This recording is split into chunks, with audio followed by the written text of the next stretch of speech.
Shalom, Bapak-bapak, Ibu-ibu, saudara-saudara sekalian.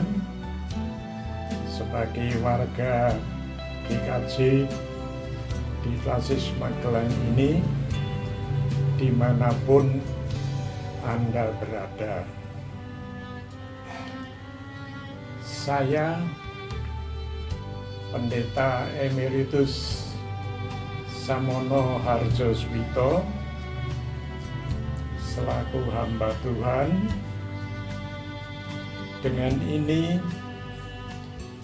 menyampaikan salam sejahtera dari Allah Bapa dan Tuhan kita Yesus Kristus. Kiranya menyertai saudara-saudara sekalian. Dalam situasi yang masih sulit ini, oleh karena pandemi COVID-19, kita selaku orang-orang beriman harus tetap berpegang teguh kepada kehendak Tuhan, dan tetap disiplin melaksanakan protokol kesehatan yang telah ditentukan oleh pemerintah, dalam hal ini Kementerian Kesehatan.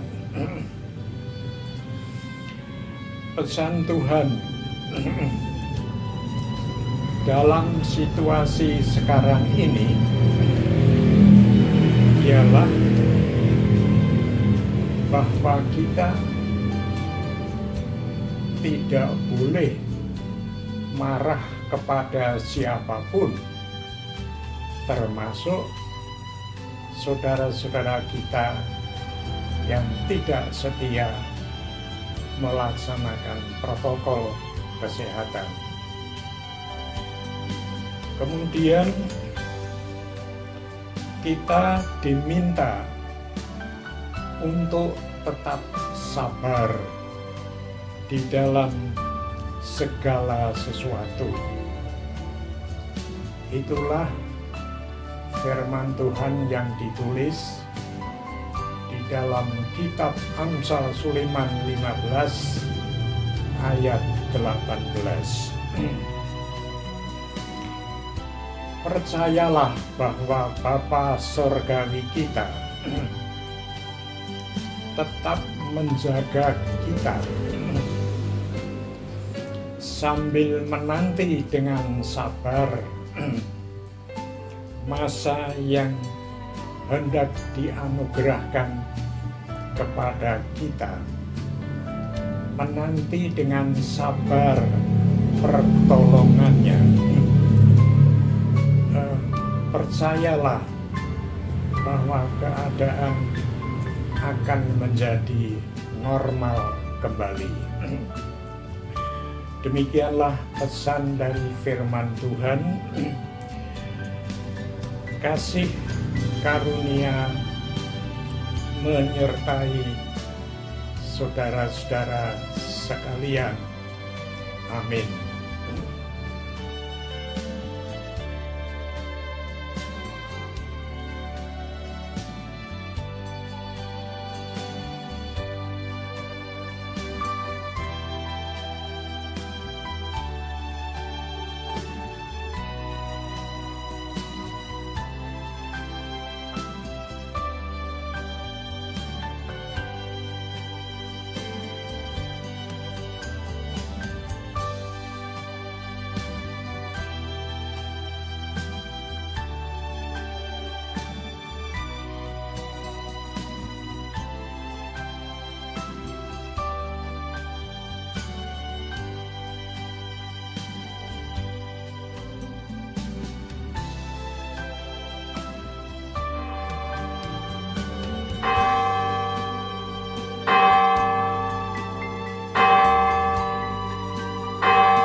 Bapak, Ibu, saudara-saudari, anak-anak yang terkasih dalam Tuhan, saya undang untuk bangkit berdiri. Marilah ibadah Minggu Biasa 12 GKJ Seklasis Magelang, Minggu tanggal 21 Juni 2020 ini kita mulai dengan pengakuan. Tuhan yang menciptakan langit dan bumi adalah sumber pertolongan kami. Kasih karunia dan damai sejahtera dari Allah Bapa kita dan Tuhan Yesus Kristus ada pada saudara sekalian.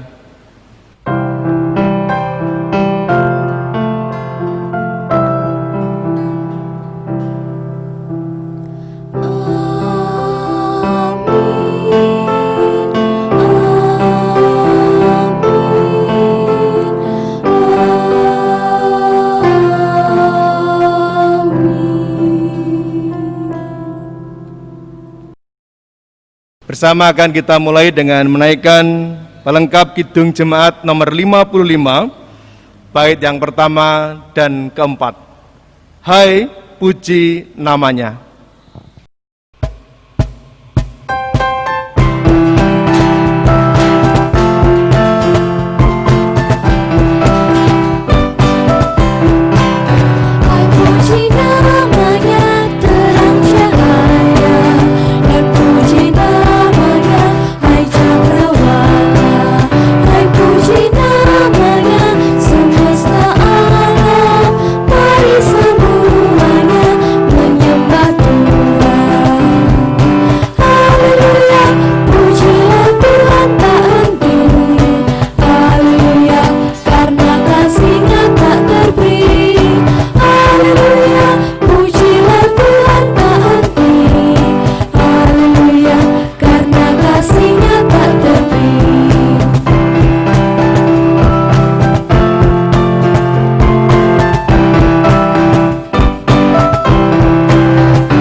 Jemaat yang dikasihi Tuhan, bersama-sama kita masuk dalam pengakuan dosa.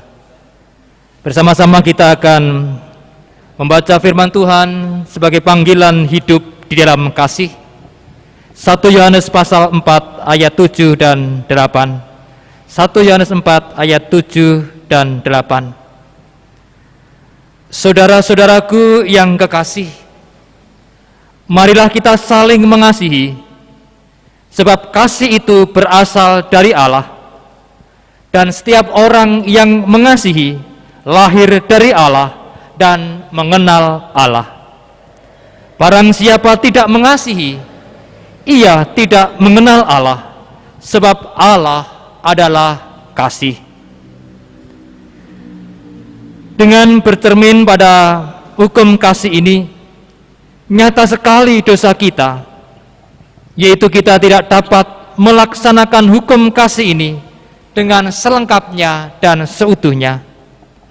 Oleh sebab itu, marilah kita menyesali dosa kita, seraya memohon pertolongan Tuhan.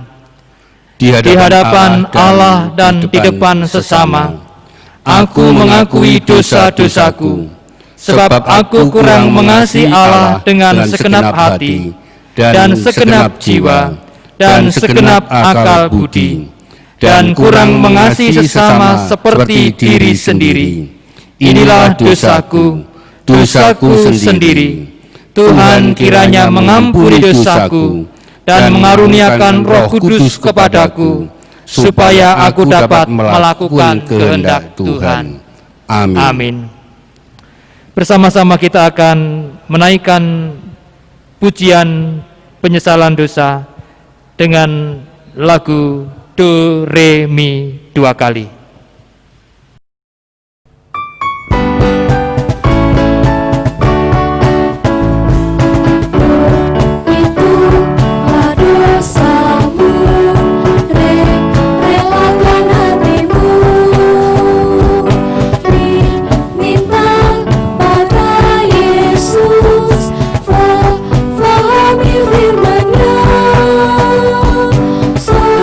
Sobatku yang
Jemaat dimohon berdiri, kita akan menerima berita anugerah dari Tuhan.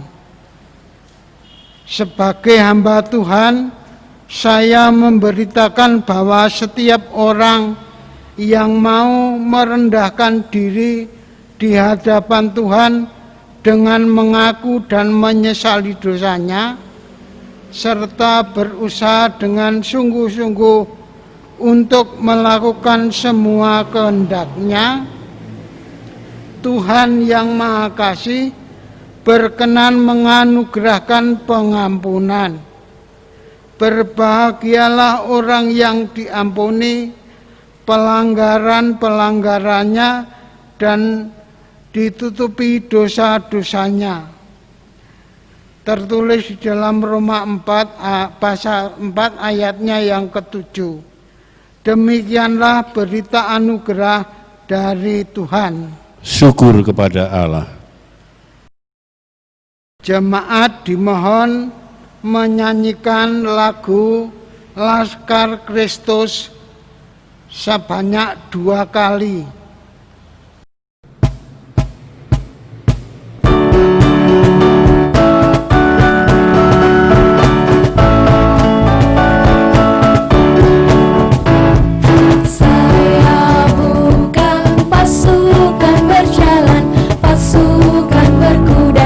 Pasukan menembak, saya tidak menembaki musuh, tapi saya Laskar Kristus.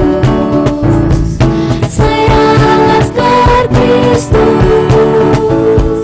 Saya Laskar Kristus. Saya bukan pasukan berjalan, pasukan berkuda, pasukan menembak. Saya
Jemaat kami persilahkan duduk kembali. Pada saat ini kita akan mempersiapkan diri di dalam mendengarkan sabda Tuhan. Mari bersama-sama kita berdoa.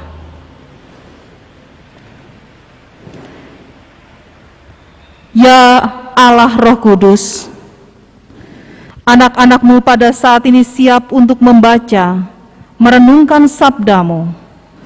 Bukalah hati dan pikiran kami, agar kami senantiasa berani berkomitmen hidup di dalam Kristus Yesus, dalam kehidupan yang penuh dengan tantangan saat ini. Di dalam nama Tuhan Yesus Kristus, sabda kehidupan, kami berdoa. Amin.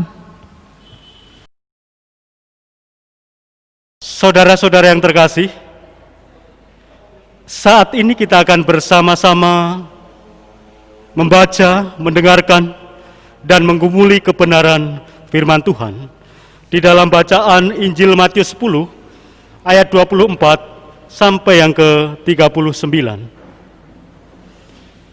Inilah Injil Tuhan Yesus Kristus menurut kesaksian Injil Matius 10 ayat 24 sampai yang ke-39. Seorang murid tidak lebih daripada gurunya, atau seorang hamba daripada tuannya. Cukuplah bagi seorang murid jika ia menjadi sama seperti gurunya, dan bagi seorang hamba jika ia menjadi sama seperti tuannya.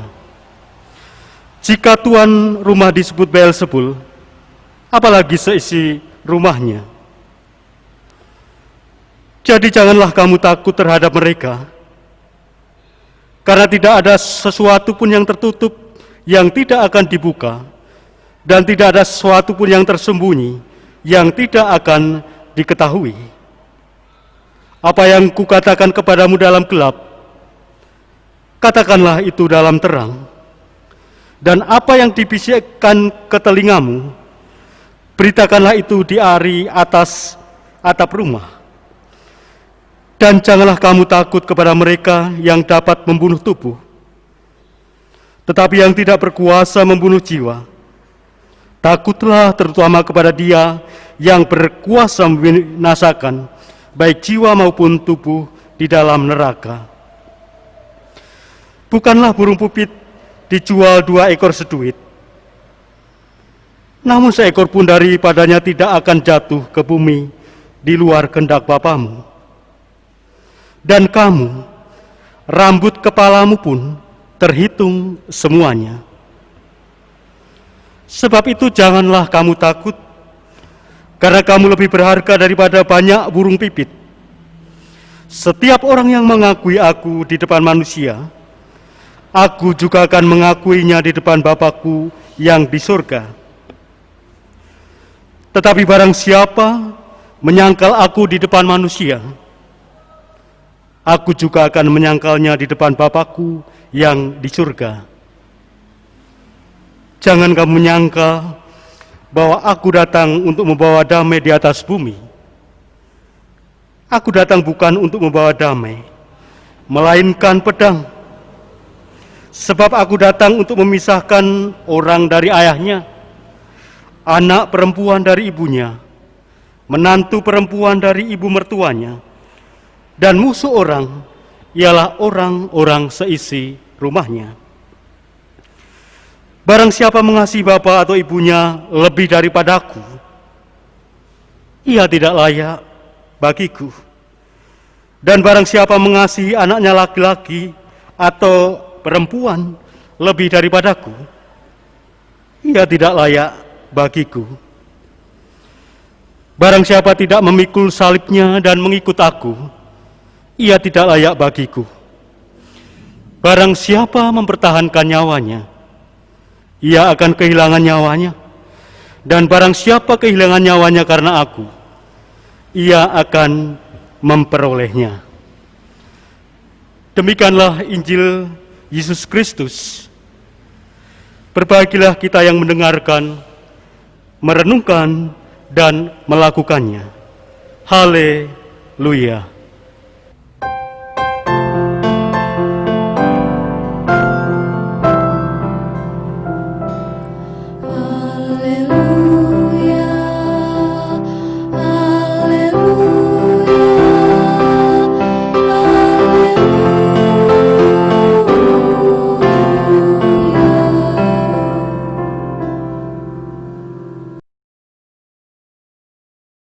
Bapak, Ibu, Saudara-saudara, anak-anak yang dikasihi Tuhan, di masa-masa menjelang dan selama Natal biasanya tema yang selalu digaungkan adalah tentang damai atau kedamaian. Misalnya, Yesus datang membawa damai, datanglah ya Raja Damai, Natal membawa damai sejahtera, ataupun damai Natal bersama dengan kita. Nah, bacaan kali ini seakan-akan paradoks, bertolak belakang dua kutub dengan pemahaman bahwa Yesus datang membawa damai. Jangan kamu menyangka bahwa aku datang untuk membawa damai di atas bumi. Aku datang bukan untuk membawa damai, melainkan pedang. Matius 10 ayat 34. Apa artinya ini? Kenapa Yesus kok mengatakan bahwa dirinya datang bukan membawa damai, malahan membawa pedang? Bahkan selanjutnya Yesus juga mengatakan, sebab aku datang untuk memisahkan orang dari ayahnya, anak perempuan dari ibunya, menantu perempuan dari mertuanya, dan musuh orang ialah orang-orang seisi rumahnya. Apa maksud Yesus? Bapak, Ibu, Saudara-saudara, anak-anak yang dikasihi Tuhan, di dalam bacaan sebelumnya, di dalam Matius 10 ayat 16 dan seterusnya, Yesus mengatakan bahwa ia mengutus murid-muridnya bagaikan domba di tengah-tengah serigala.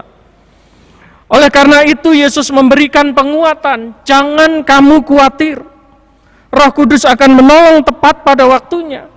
Jangan takut kepada mereka yang dapat membunuh tubuh. Jadi Bapak, Ibu, Saudara-saudara, anak-anak yang dikasihi Tuhan, bacaan firman Tuhan kali ini sebenarnya berbicara tentang komitmen. Komitmen saya dan saudara, komitmen kita semua untuk mengikut Yesus. Bertekad untuk tetap mengikut Yesus walaupun banyak tantangan dan rintangan. Disinilah Yesus menggambarkan bahwa ketika bertekad untuk tetap mengikut Dia, bisa menghadapi tantangan, hambatan, pertentangan, ataupun penolakan, bahkan dari keluarganya sekalipun. Yesus menggambarkan dengan adanya pemisahan orang dari ayahnya, anak perempuan dari ibunya, dan seterusnya. Anak-anakku yang dikasihi Tuhan, jemaat yang terkasih di dalam Tuhan Yesus Kristus. Apakah ini berarti ketika kita menjadi murid Yesus, kita kemudian membenci sanak saudara kita? Untuk adik-adik sekolah minggu, ketika adik-adik menjadi murid Yesus, apakah kemudian harus membenci ayah ibu? Membenci kakak atau adik? Membenci teman-teman sekolah? Membenci teman-teman sepermainan? Tentu bukan ini yang dimaksud oleh Tuhan Yesus. Yang dimaksud oleh Tuhan Yesus adalah ketika kita memutuskan mengikut Yesus, jadilah pengikut atau murid yang siap menanggung penderitaan, siap ditolak, siap dibenci, bahkan siap mendapatkan aniaya. Jemaat yang dikasihi dan yang mengasihi Tuhan, Injil Matius pasal 10 biasa disebut sebagai mission discourse atau ceramah tentang misi, perintah untuk menyebarkan kabar baik yang diberikan oleh Tuhan Yesus kepada ke-12 muridnya. Tuhan Yesus memerintahkan. Dalam Matius 10 ayat 27 bacaan kita tadi. Apa yang kukatakan kepadamu dalam gelap, katakanlah itu dalam terang, dan apa yang dibisikkan ke telingamu, beritakanlah itu dari atap rumah. Kabar baik yang tadinya hanya diajarkan oleh Tuhan Yesus kepada murid-muridnya, sekarang harus diberitakan sejelas-jelasnya kepada sebanyak mungkin orang. Dan Tuhan Yesus mengingatkan bahwa Dia mengutus mereka seperti domba-domba di tengah serigala. Apa artinya ini? Kalau selama ini murid-murid merasa aman dan menikmati pengajaran kabar baik yang diberikan oleh gurunya di lingkungan yang terbatas, maka ketika mereka harus menyebarkan keluar, keadaan bisa menjadi sangat berubah. Mereka akan dibenci, mereka akan ditangkap, mereka akan dianiaya, bahkan nantinya mereka semua, kecuali Yohanes, mereka mati karena kesaksian imannya itu. Lalu bagaimana dengan kita saat ini? Iman Kristen baru akan menghadapi tantangan yang sesungguhnya ketika kita mau menyaksikannya keluar.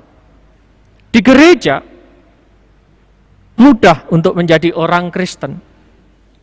Tetapi begitu kita menyatakan diri bahwa saya petani Kristen, saya pengusaha Kristen, saya pelajar Kristen, saya mahasiswa Kristen, saya guru Kristen, saya pemain band Kristen, dan saya akan melakukan pekerjaan sesuai kebenaran Alkitab, maka akan ada konsekuensi yang harus ditanggung dari orang-orang di sekitar kita yang belum mengenal Kristus.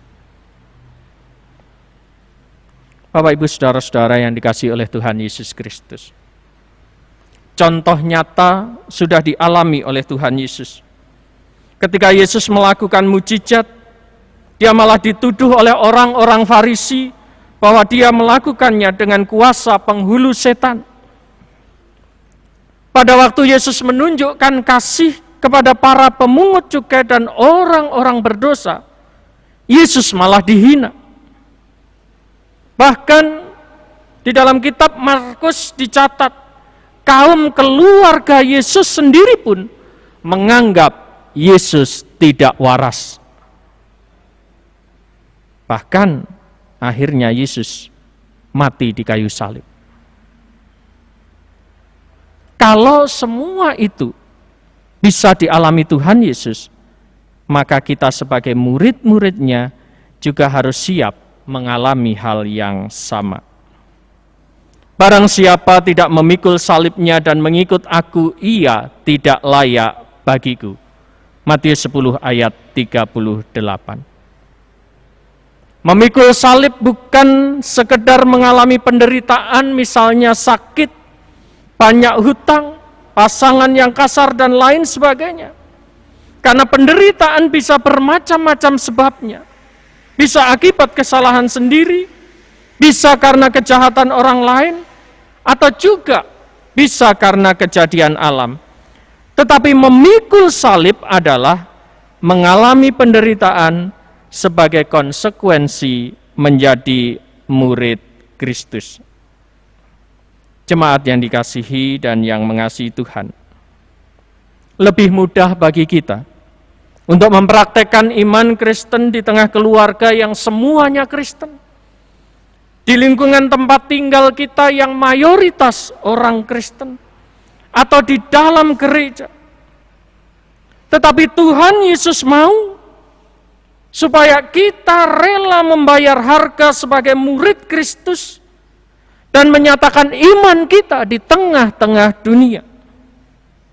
Mungkin itu bisa berarti kehilangan harta, kehilangan karir, kehilangan keuntungan, kehilangan popularitas, kehilangan waktu luang, kehilangan kesehatan, bahkan mungkin kehilangan keluarga dan nyawa kita. Bukan mencari penderitaan, tetapi kalau demi Kristus kita menderita, kita harus siap. A.W. Tozer, seorang pendeta dan penulis buku Spiritualitas Kristen, mengatakan bahwa hidup Kristen lebih dari sekedar selamat karena dosa. Hidup bahagia menunggu saat dijemput ke surga. Kristus tidak mati di kayu salib hanya untuk menyelamatkan manusia dari neraka, tetapi juga supaya semua orang yang percaya menyatu dengannya, menjalani hidup penuh penyerahan diri sebagaimana Kristus. Hanya dengan menjalani hidup yang seperti inilah kita mengalami sukacita Kristus secara penuh. Jemaat yang dikasihi Tuhan, ternyata menjadi murid Kristus bukanlah hal yang mudah dan pasti bisa jadi membuat kita gentar. Tetapi di dalam bacaan firman Tuhan kali ini pun, kita beroleh penghiburan dan kekuatan dari Tuhan. Dinyatakan bahwa Kristus memberikan jaminan kemenangan kepada murid-muridnya. Pada waktu mengutus murid-muridnya, Yesus tahu bahwa mereka pun bisa mengalami ketakutan. Oleh karena itu di dalam bacaan kita, Tuhan Yesus menyatakan 3 kali dengan kata, janganlah kamu takut. Ayat 26, ayat 28, dan juga ayat 31. Mari kita renungkan, mengapa kita tidak boleh takut untuk membayar harga sebagai murid Kristus. Yang pertama, suatu saat nanti kebenaran akan pelayanan Kristus akan diketahui oleh semua manusia. Tidak ada sesuatu pun yang tertutup dan tidak akan ada sesuatu pun yang tersembunyi. Semua akan diketahui oleh orang lain tepat pada waktu Tuhan. Yang kedua, murid Kristus ada di dalam jaminan kekekalan. Setiap orang yang mengakui aku di depan manusia, ia juga akan mengakuinya di depan Bapakku yang di surga. Ayat 32. Kalau Allah sendiri yang menjamin, apakah ada yang bisa mengubah keputusan Allah? Yang ketiga, Allah menjaga hidup kita sampai hal-hal yang terkecil. Burung pipit yang tidak ada harganya diperhatikan Allah, apalagi kita. Bahkan jumlah rambut di kepala kita pun Allah mengetahui. Betapa kuatnya penjagaan Allah seperti ini. Namun, bukan berarti kita akan selalu terhindar dari kesukaran. Apapun yang terjadi, Allah yang pegang kendali. Bahkan ketika kita mengalami hal-hal yang buruk sekalipun. Bapak, Ibu, Saudara-saudara, anak-anak yang dikasihi Tuhan, inilah jaminan hidup kita. Ketika kita berani berkomitmen, sungguh-sungguh hidup di dalam Kristus, dan hidup untuk Kristus. Masihkah kita ragu-ragu membayar harga untuk menjadi murid Kristus? Tentu jawab kita adalah tidak. Kita tidak ragu membayar harga menjadi murid Kristus. Selamat menjadi murid Kristus. Selamat berkomitmen untuk terus setia sebagai murid-murid Kristus. Tuhan Yesus memberkati. Amin. Bapak, Ibu, Saudara-saudara, anak-anak yang dikasihi Tuhan, mari kita bersama-sama mengambil saat teduh untuk merenungkan firman Tuhan. Kita mengambil saat teduh.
Kami undang jemaat untuk bangkit berdiri.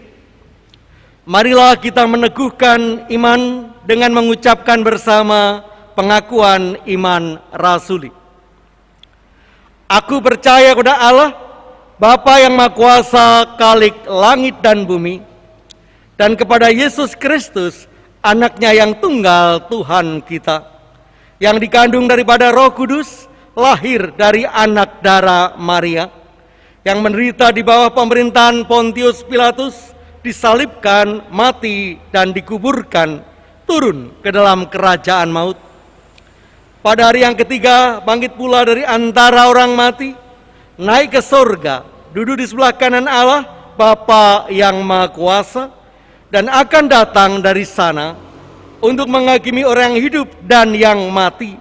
Aku percaya kepada Roh Kudus, gereja yang kudus dan am, persekutuan orang kudus, pengampunan dosa, kebangkitan daging, dan hidup yang kekal.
Jemaat yang dikasihi Tuhan, mari bersama kita datang pada Tuhan dalam doa.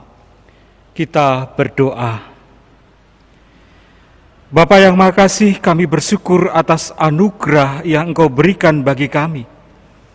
Untuk kesetiaan-Mu bagi kami semua yang meneladankan kepada kami dalam kehidupan ini sebagai anak-anak-Mu, sebagai murid-murid-Mu, agar kami berlaku setia kepadamu.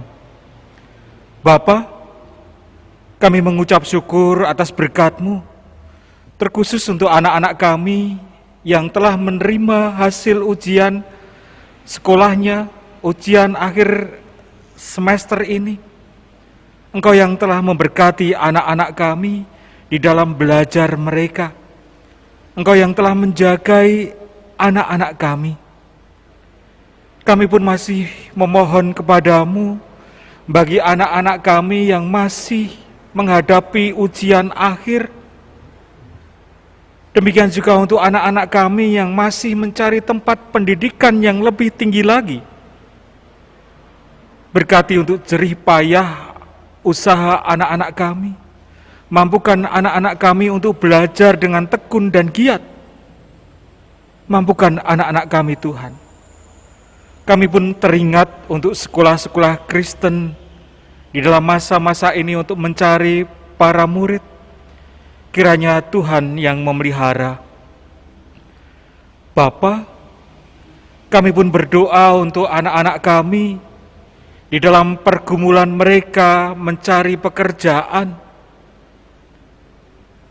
Di masa pandemi saat ini, sungguh kami mengerti bahwa tidak mudah untuk mendapatkan pekerjaan. Engkau tuntun anak-anak kami, Engkau beri daya juang dan semangat dan juga pengharapan. Demikian juga untuk anak-anak kami, untuk jemaat kami yang memulai usaha baru. Kiranya Tuhan berkati, Tuhan jagai, dan Tuhan mampukan. Mampukan umat-Mu ini untuk saling menopang di dalam kehidupan bersama. Kami menyerahkan anak-anak-Mu ini ke dalam tangan pemeliharaan-Mu. Demikian juga untuk anak-anak kami di dalam pergumulan mereka akan pasangan hidupnya. Mampukan anak-anak kami untuk meyakini bahwa pasangan hidupnya dari Tuhan, bahwa pasangan hidupnya adalah anak-anak yang takut akan Tuhan, yang percaya bahwa Yesus Kristus adalah juru selamatnya. Bapa, kami pun membawa pergumulan kami di dalam kehidupan kami, pekerjaan kami, penghidupan kami, pergumulan kami di dalam kehidupan berkeluarga maupun dalam masyarakat. Mampukan kami untuk setia padamu di jalan-Mu. Mampukan kami untuk kami mendengarkan tuntunan Roh Kudus-Mu dan menguasai diri kami untuk kami boleh turut atas tuntunan Roh Kudus-Mu itu. Kuatkan kami, teguhkan kami di dalam masa-masa yang tidak mudah ini. Bapa yang makasih, kami pun berdoa untuk gereja-Mu di dalam pandemi saat ini. Kami menyadari bahwa jemaat-Mu memiliki kerinduan untuk bersama-sama beribadah di gereja. Tetapi kami menyadari Tuhan, adanya pandemi ini membatasi diri kami untuk bisa bersekutu bersama-sama. Ajarlah kami untuk tetap bertahan, berpengharapan dan setia padamu di dalam kehidupan kami, di dalam kerinduan kami. Mampukan kami di dalam kehidupan ini menjadi anak-anak-Mu, menjadi jemaat-Mu yang berbagi kebaikan, berbagi kasih. Ajarlah gereja-Mu ini untuk setia padamu, setia pada karya-Mu, setia meneladani setiap tindak dan kasih-Mu. bagi kehidupan di masyarakat. Bapa, kami pun berdoa untuk bangsa dan negara kami.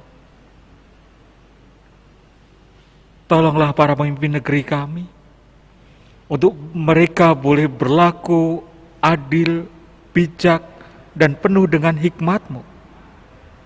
Mampukan kami semua untuk turut membangun kehidupan berbangsa dan bernegara di dalam kebenaran dan keadilan. Terima kasih Tuhan, terima kasih. Inilah seruan doa kami yang kami haturkan di dalam Yesus Kristus, Tuhan dan Juru Selamat kami. Dan mari bersama-sama kita berdoa doa Bapa kami. Bapa kami yang di surga, dikuduskanlah nama-Mu, datanglah kerajaan-Mu, jadilah kehendak-Mu di bumi seperti di surga. Berikanlah kami pada hari ini makanan kami yang secukupnya, dan ampunilah kami akan kesalahan kami, seperti kami juga mengampuni orang yang bersalah kepada kami. Dan janganlah membawa kami ke dalam pencobaan, tetapi lepaskanlah kami daripada yang jahat. Karena Engkau-lah yang mempunyai kerajaan dan kuasa dan kemuliaan sampai selama-lamanya. Amin.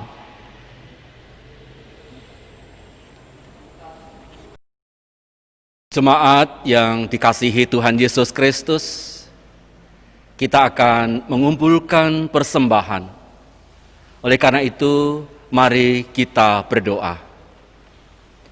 Ketika tangan kami terulur untuk menyampaikan persembahan, itulah yang Tuhan kehendaki di dalam kehidupan kami sebagai orang percaya, supaya kehidupan kami mendapat menjadi berkat bagi sesama kami. Berkati persembahan yang akan kami kumpulkan di dalam Kristus Tuhan dan Juru Selamat dunia, kami berdoa. Amin. Saudara, marilah persembahan kita kumpulkan dan diiringi dengan pelengkap Kidung Jemaat 165, bait pertama dan kedua, Janji yang Manis.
Saudara yang terkasih di dalam Tuhan, marilah kita mengakhiri seluruh rangkaian ibadah pada saat ini di dalam doa. Mari kita berdoa. Tuhan Allah Bapa yang di dalam Kristus kami sembah dan kami puji, ungkapan syukur kami naikkan kepadamu ya Bapa, atas segala berkat yang Engkau berikan kepada setiap kami, sehingga pada saat ini Engkau izinkan kami untuk melaksanakan ibadah.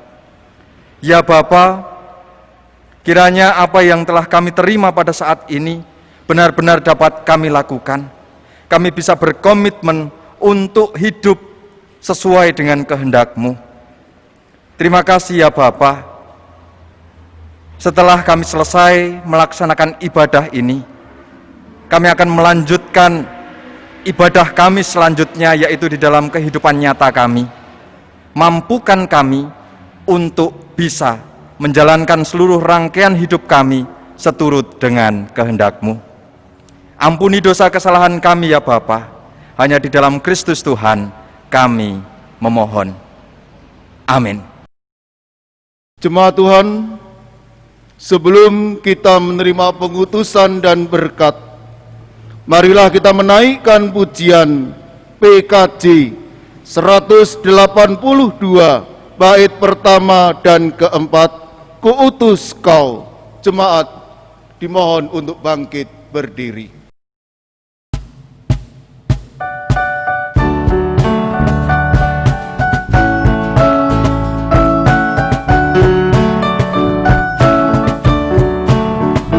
Kuutus Kau mengabdi tanpa pamrih, berkarya terus dengan hati teguh, meski dihina dan menanggung duka. Kuutus Kau mengabdi bagiku. Kuutus Kau mengabdi tanpa pamrih, berkarya terus dengan hati teguh, meski dihina dan menanggung duka. Kuutus Kau mengabdi bagiku.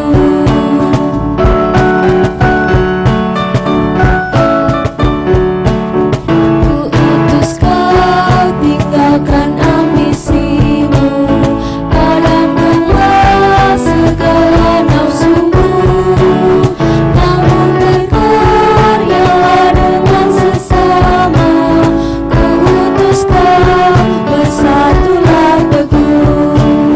Kuutus Kau tinggalkan ambisimu, padamkanlah segala nafsumu, namun berkaryalah dengan sesama. Kuutus Kau bersatulah teguh. Karena Bapa mengutusku, kuutus Kau. Jemaat Tuhan, bersama-sama kita akan menerima pengutusan dan berkat. Kiranya berkat Tuhan ada pada kita dan persekutuan jemaat Tuhan di tempat ini. Amin. Kiranya kita akan bertemu kembali dalam persekutuan jemaat kekasih Kristus. Amin. Kiranya persekutuan kita menjadi terang bagi kehidupan. Amin. Undurlah dari ibadah ini dengan damai sejahtera dan lakukanlah firman Tuhan. Jadilah saksi Kristus serta terimalah berkat-Nya. Tuhan memberkati engkau dan melindungi engkau. Tuhan menyinari engkau dengan wajah-Nya dan memberi engkau kasih karunia. Tuhan menghadapkan wajah-Nya kepadamu dan memberi engkau damai sejahtera. Amin.